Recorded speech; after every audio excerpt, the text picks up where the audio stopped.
Hello, students. This is another episode where we are talking about Kalidash. But to just begin, before we begin, I must assure you that this is for the history competitive exam, and if you are a student of literature, comparative literature, or from Sanskrit department, you should actually deal Kalidash, in a more detailed way. But for the subject of history, we will just look at what were the major writings of Kalidash, which period did he belong, and kind of the historical background that is what that was responsible for his emergence. So this will be a different take when we are dealing Kalidash from a historical discipline. So let's start. Kalidash is, his works is a very important secular literature of Gupta period. This is very important because, as we know, that Dharma Shastra, Purana, and Puranas, the 18 Puranas, Dharma Shastra, and other kind of religious literatures that were very important in Gupta period, because it has been, sometimes referred as a golden age of literature as well. But when we are looking at Kalidash, it is one of the important secular literature of this period. So now to understand that what was the time period of Kalidash, there are enormous debate over his origin and over his time frame. Some of the inscriptions are there which is mentioning like the name of Kalidash, that is Aihol inscription from 634 AD, Mandasore inscription for 473 AD. So these are important historical information that we will be looking up to, because if you are a student of literature, you don't have to remember that what were the inscription that mention or referred Kalidash, but if you are giving competitive exam for history, you have to remember Aihol inscription and Mandasore inscription as well. In terms of its origin of his time frame, the safest argument is that he flourished between 100 BC, between 100 BC and 450 AD. So this is the kind of time frame, because we cannot pinpoint that what was the exact date of his birth.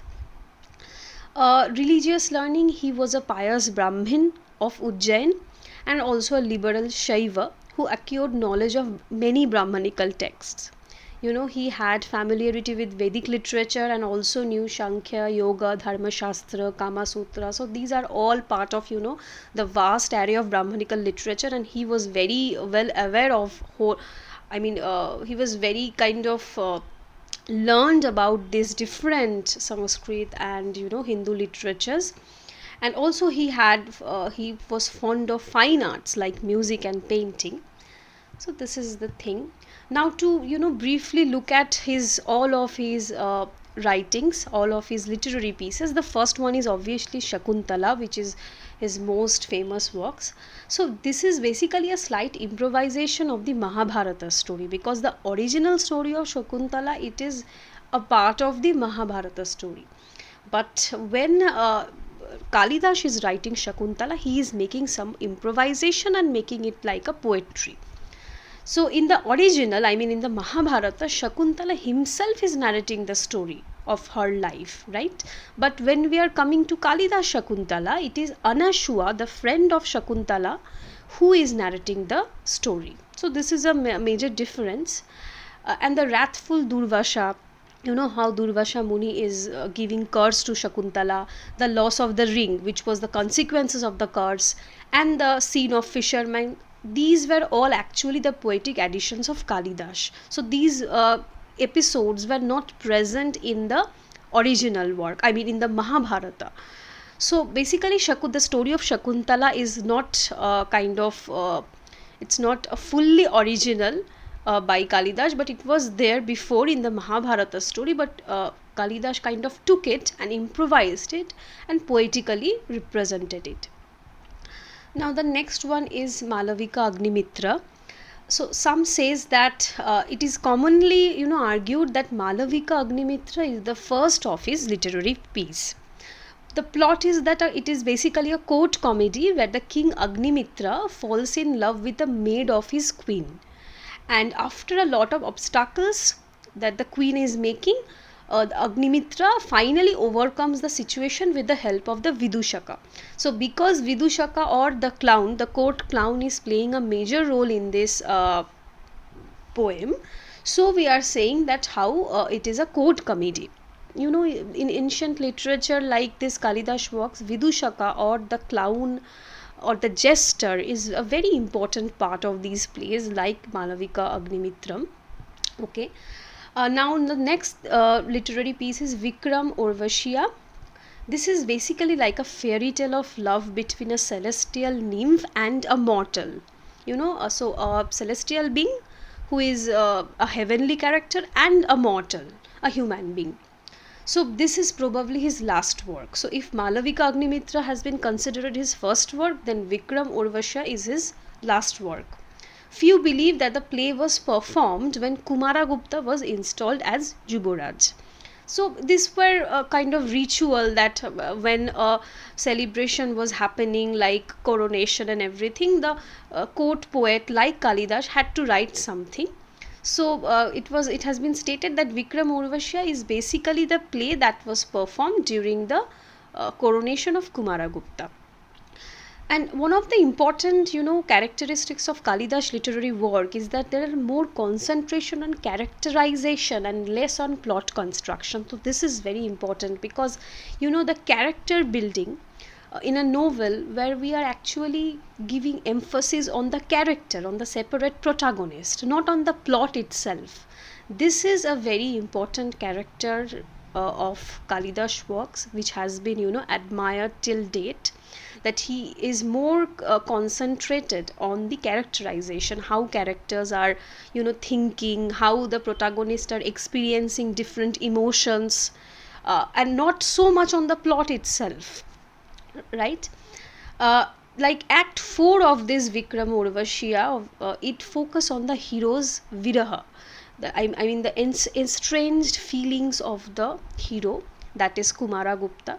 So like Act 4 of this play is kind of a experience of the protagonist, right? It is not very much about the plot, that what is happening, incidents happening one after another. It's not like that, but how a particular hero or heroine, he or she is thinking or experiencing his or her emotion. So that is one of the main or core kind of element of Kalidas works.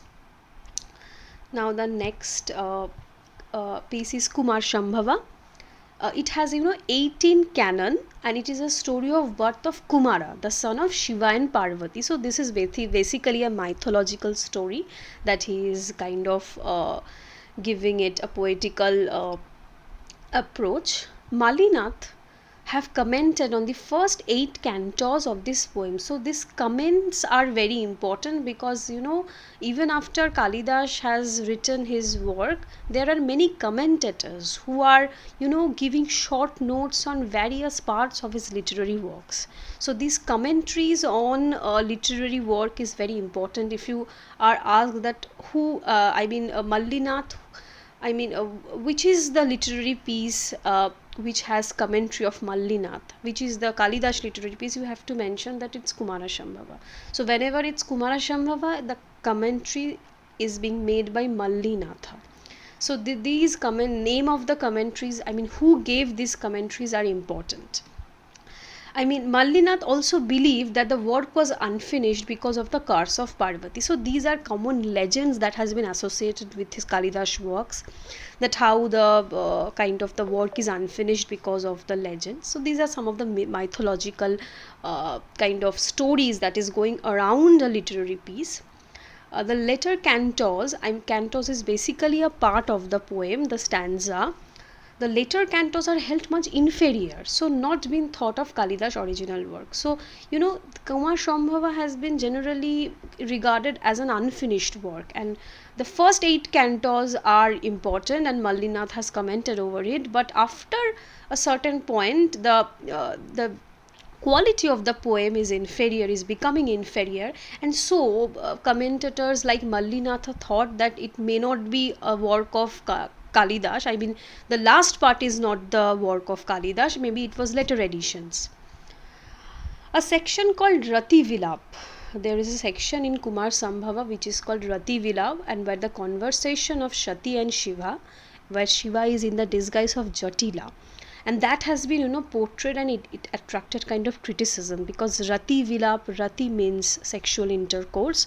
So these kind of pieces, these kind of stanzas where sexual intimacies has been portrayed, that attracted criticism many a times. Kalidas has been sometimes in later period, also in modern period also, has been called obscene, because he has made description of sexual intimacies, etc. But that was the character of ancient Indian literature. If you also go to temple which were built in ancient period, there are scenes of sexual intimacies. So in literature also, like Kalidas, there are Rati Vilapa, which are the description of these emotional and sexual experiences. So that is the thing. The next is Raghuvansh. This is basically life incidents of several monarchs, Raghuvansh, and Kalidas has been called Raghukara for his creation of Raghuvansh. So the Raghuvansh is so famous that Kalidas has been called Raghukara. So if you are asked that who is called Raghukara, the answer will be Kalidas. And based on Ramayana and Puranas, these pieces describe 30 kings of the solar race, Shurya Vangsha, and among which Kalidasa focused on Raghu. So Raghu is a king of the solar race, and Raghuvansha is actually describing all the monarchs, but specially it is focusing on Raghu, who is part of this solar race. And there are also in Raghuvansha also there are sections like Ajavilapa. Like I have told that how in Kumar Sambhava there was a part called Rati Vilapa which attracted criticism. Same in Raghuvansha also there was a piece called Ajavilapa, which is also kind of attracted criticism because it was called obscene and it had sexual representation. Now the next literary piece is Ritu Shamhara. It is also, for some, it is also accepted as his first work. So Malavika Mitram, that is also first of his piece, but Ritu Shamhara, that has also been regarded as his first work. But is it so? Actually, many feel that it is not the original work of Kalidas, because no commentators and rhetoricians wrote about it. And the theme of this Ritu Shamhara is so simple, without any character building. The main crux of Kalidas works, that was missing in Ritu Shamhara. So many said that it is not actually the writing of Kalidas. Maybe some writers wrote it and then they kind of ascribed it to Kalidas, the name of Kalidas, but it is not the work of Kalidas. So there is a kind of debate that whether Ritu Shamhara is written by Kalidas or not. But it has consists of 6 cantos, and it describes 6 seasons. Ritu Shamhara, Ritu means season, Samhara, so amalgamation of the seasons, Ritu Samhara, and it described the love of nature. It portrayed the various change of nature during the 6 seasons, that is summer and monsoon, etc. So this is Ritu Samhara. Now the last one that we are discussing is Meghdutam, which is the most famous work of Kalidas. It has 100 verse. The plot is that an imaginary yaksha, he is separated from his beloved, from his lover, right, and by his master's curse. So there is a master who cursed this yaksha, and so he got separated from his lover. But he requested a cloud to carry his message from Ramagiri to Alaka. Ramagiri is basically where this yaksha has been exiled, has been taken prisoners, and Alaka is where his lover is. So this is a very interesting plot, that he is requesting the cloud to carry out his message to his lover. Very romantic. So Meghduta used Mandakranta meter. So there are many meters, as you know, in Sanskrit literature. In terms of Meghduta, it used Mandakranta meter. The poem has been called a lyric and an elegy. What is the meaning of elegy? Elegy is basically sad poems. Poems which describes lamentation or the viraha of a protagonist, that has been called elegy. So Meghdooda is kind of a very sad poem. It portrays the viraha of a lover, of a hero. Sthira Deva is another commentator who kind of called Meghaduta a Mahakavya. Another commentator, that is Vallava Deva, he called that it is Khanda Kavya. So there is a lot of debate that whether it was Meghdoota was Mahakavya or Khanda Kavya. And Ramgiri, where this Yaksha was exiled in the poem, that has been now identified with Ramtek near Nagpur. So this is important, and this is where the historical things are coming up, that how archaeological findings have been there, and it has been said that Kalidas Meghdooda, the Ram mention of Ramgiri, is actually basically near the Nagpur region, and now it is called Ramtek. So to conclude, basically Kalidas, use simile, metaphors in his poem, and which has, become proverbial. I mean, which has become so popular. Kalidas' use of simile, his use of metaphor is very important, and that has been called, Upama Kalidas, because Upama similes, Hindi or Bengali version, Bengali translation can be called Upama. So Upama Kalidasa has become a kind of terminology, because his use of simile has become so popular and so prevalent even after many years, even after medieval period or in modern period. So this was Kalidas in a very nutshell, or in a very brief way, just to understand the historical background, the time frame, and also the kind of inscription that is mentioned in Kalidas. So if you have any question, please put that in comment, and also if you have any feedback, you can also give that. So thank